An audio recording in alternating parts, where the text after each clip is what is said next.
lovely to chat with you, Ralph. Nice to talk to you. We are sharing some wonderful news, aren't we? You've become the first patron of Earth Choir Academy, which includes Choir of the Earth, of course. So just tell us a little bit about your new role. Well, when one is patron of a thing, it's tempting just to sort of glow and look in the opposite direction. But actually, it's much better to enjoy the fact that one is centrally involved in such a thing. And I'm so pleased to have been invited to be patron of it. And I think that online singing reaches people that other kind of singing doesn't reach. And of course, most people want to go off and sing with others. But in many cases, it encourages them to do that. So they start off, oh no, I'll just do it on my own. And then gradually they progress. Yes, and it's a real community, isn't it, Choir of the Earth? In actual fact, you might think that it's singing online on your own, but the community that's all over the world in this choir is incredible, isn't it? Yes. You've got two of the senses anyway. You've got hearing and you've got sight. You may not have feeling or smell or what's the other one, tasting, but you don't need them in singing, So you've got the senses that you need. And you can chat to other people as well, and you can make new friends. And as you say, in many cases, it's encouraged people to be in face-to-face choirs and Choir of the Earth alongside each other, hasn't it? Absolutely. Absolutely. Yeah. Well, Ralph, a little birdie tells me you have some wonderful work planned with the choir for next year. Can you tell us a little bit about that? Well, I often felt some time ago, this is sort of 20 years ago, I used to feel, oh, that's such a beautiful piece. What a shame it's only for orchestra. Why can't choirs sing that? And, oh, what a lovely tune. Why can't choirs be able to do it? They could. I shall just arrange them. So I decided to arrange pieces, and they're now published by Novello, called By Special Arrangement, which is a sweet title. And I've always loved Tchaikovsky. When I was at university, there was, when you're at university, you have certain things that you're not supposed to like, certain things, because it's a bit over the top and sentimental and all that. But actually, you look just a few minutes longer at Tchaikovsky and you realize that lots of it is absolute genius. Anyway, he wrote quite a lot of ballets, and The Nutcracker is a notable one. And for me, a superb one, a part of that, is The Dance of the Sugar Plum Fairy, which alone is a ridiculous title if you think of it. But if you know it, it doesn't occur to you that it's a stupid title. Yes. But I wish I had a piano here in front of me to play the opening.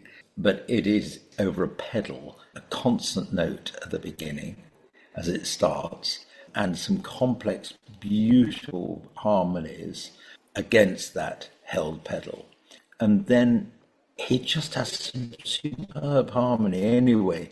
So we're going to be able to sing that. It's a gem of Tchaikovsky, I think. It's perfectly possible to go and listen to it online. Actually, I think there's a recording of me doing it. So there you go. It sounds amazing. How excited are you to bring this to Choir of the Earth?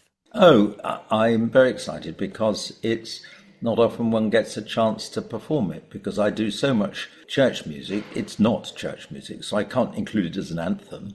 I can include it in concerts that I'm doing, perhaps even as an encore, because it's that kind of piece, it's so wonderful. And so it's a long time since I recorded them all with Rodolphus Choir, and it's very good to be able to do it again. The choir, I'm sure, won't be able to contain their excitement. And I mean, Ralph, you have done so much over the course of your career in music. You spent 26 years as a director of music at Eton College. You co-founded and conducted Inner Voices. As you mentioned there, you're the director of the Rodolphus choral courses, co-founded the junior choral courses, which thousands of young people have gone through. You're a director of the Old Royal Naval College Trinity Laban Chapel Choir, chair of the Choral Evensong Trust. I would be here all day if I listed your many accolades. In 2017, the Archbishop of Canterbury presented you with the Thomas Cranmer Award for contribution to music and worship as well. I mean, you're a bit of a legend, if I may say so, Ralph. Thank you. That's very nice. That's very nice indeed. Can you share, though, Ralph, a few of the moments that have really stood out for you that will always stay in the memory? Well, it was really several things. I was fortunate enough to be at a highly musical school myself as a boy. I was fortunate to have highly musical parents who weren't professional musicians at all. My father was a research scientist and my mother was a teacher, and there were 5 of us children in the family. But we were lucky enough to go to a wonderful state grammar school, Kingston upon Thames, Tiffin, and it still has excellent music, and it had excellent music then. And I remember the enterprising head of the choir, a wonderful man called Johnny Walker, booked St Paul's Cathedral, no less, for this grammar school, and got loads of people, loads of boys, all singing El God Dream of Gerontius, which I've absolutely loved ever since and conducted it several times. And I just remember singing a bit of it, Go in the Name of Angels and Archangels, and thinking, wow, this is so fantastically exciting. And then I also remember hearing the choir when I wasn't in it, and hearing Berlioz's Enfants du Christ, Thou Must Leave Thy Lowly Dwellings, and just hearing the harmonies and just thinking, this is amazing. And thinking, I want to be part of this. I want to do it. I want to cause it. I want to make it happen. And because I quite enjoy being in charge of things, immediately that followed to wanting to be a conductor of choirs. I've been a teacher all my life, and of course choir conducting is a very important part of that. And I remember thinking once, a whole summer without any choirs. This was in about 1979. And then I hit on the idea of doing choral courses to prepare people for Oxford and Cambridge in those days. Now it's for all universities and all higher education and singing in higher education. And one of the great things about choirs is that people who are not quite so accomplished at it can sing alongside those who are extremely good and very experienced. And the very experienced ones don't feel held back, and the ones who are not so experienced don't feel intimidated. And so choirs can come together like that. This has now become the Rodolphus choral courses. And in the 3rd year of their existence, we were invited to do a broadcast evensong, no less, on Radio 3. Yes. And ever since that, we've been broadcasting. 12,000 boys and girls have been on the courses or more. I did used to tot up the number, being a bit of an idiot like that, but I've lost count now.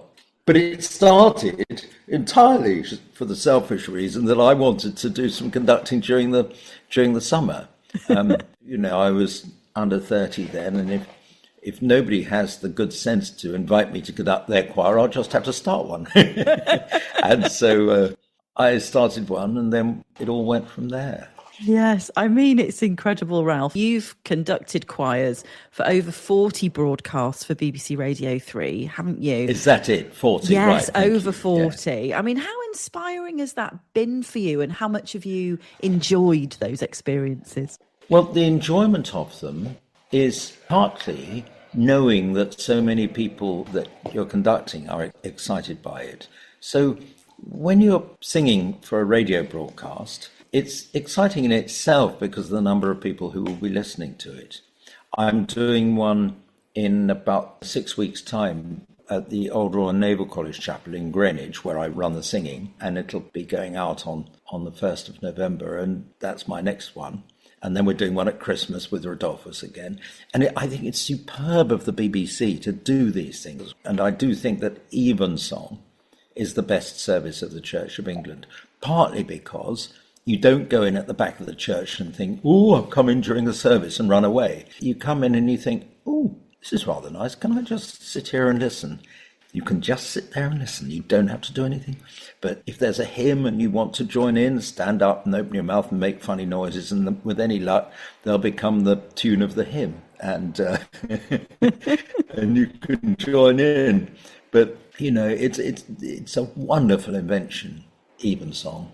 It's got beautiful music in it, not too much speaking. Of course, I'm biased. I like the singing rather than the speaking. Yeah, absolutely. And I can imagine, Ralph, in your career that there have been many moments and stories that have brought smiles and laughter. And I've been told your anecdotes are the stuff of legend as well. So is there a story that you can share now that will bring a smile to all our listeners' faces?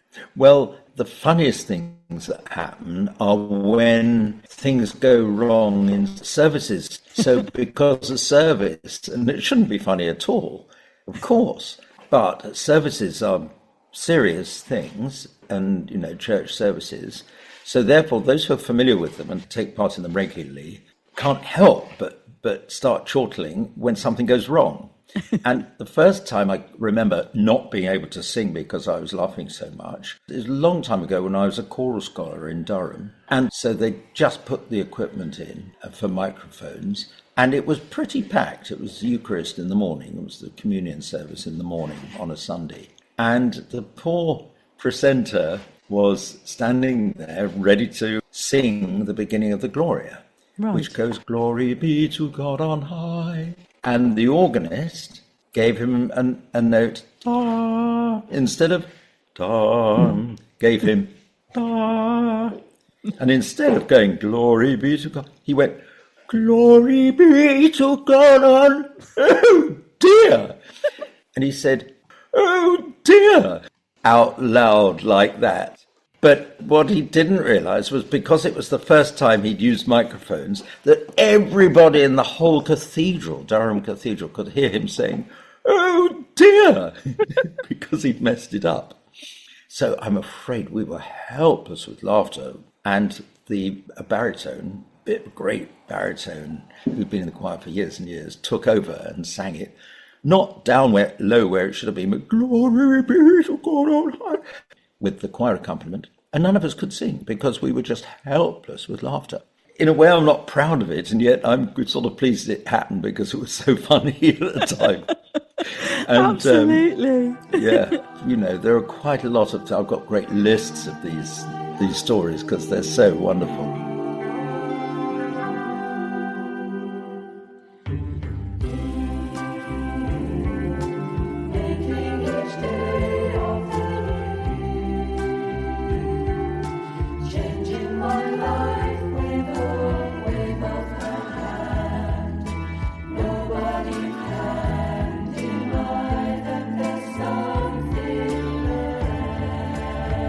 Well, Ralph, you have done some amazing things with Choir of the Earth in the past as well.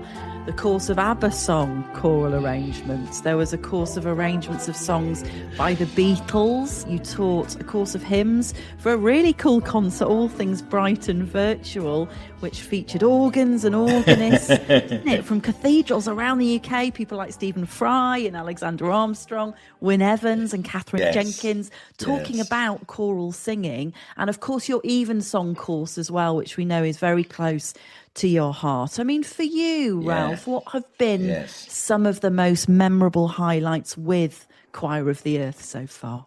I think the Evensong was the one I liked most of all, because Evensong is a collection of wonderful pieces of music and organ music, and some of the choir pieces accompanied and others not. And introducing so many people to Evensong, encouraging them to embrace it and listen to all its glory, was wonderful, because the way I did it was to get onto, I know most of the organists of cathedrals, so I'd get onto Andrew Lumsden at Winchester, for example, and say to him, "Andy, I'm doing an online compilation. Could you possibly do me a video of you playing Dyson in D?" And I didn't need to say, "Do it at the following speed, please, and can you do a special slowing down at here?"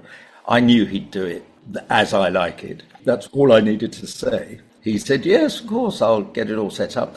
And he set up video cameras in the organ loft and looking out to the cathedral and play the accompaniment. And then I got somebody else from another place to do voluntaries. Several of my friends did that. And so it was loads of people from all over the country were, first of all, involved. Stephen Fry read the first lesson. And he said, "What lesson would you like to read?" And I said, "You choose." And he chose David and Goliath.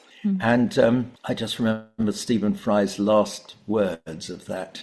And the last words referred to the Philistines, who were the opposition. And Stephen reading, "They fled." Meaning they saw David. And if a youth, if a teenager can do that to our greatest soldier, then look what they can all do to us. And just the way Stephen Fry read, "They fled." And I said to him afterwards, that is my favourite bit of the whole evensong, including all the music. You say they fled. But you see, in lockdown, one could get someone like Stephen Fry to read something like that and read his favourite lesson. It was so exciting, and it's led to things like this wouldn't have happened, of course, if it hadn't, what we're doing next summer, if it hadn't been for lockdown and having the idea of doing online singing.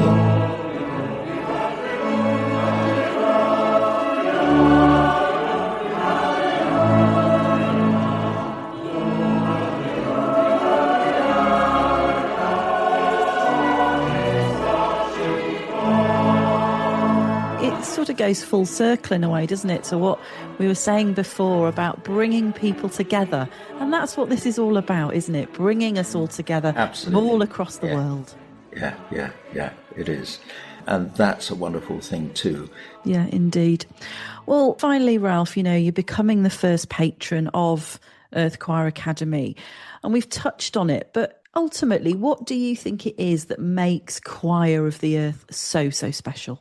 I think it's the fact that we're able to get together and you don't have to go anywhere. Nobody has to hear you, and you can just turn on your machine. Nobody at home needs to hear you either. And you can just try it out and sing yourself and be told how to do it, and you understand it, and you realise that it's an exciting thing, because singing brings out joy.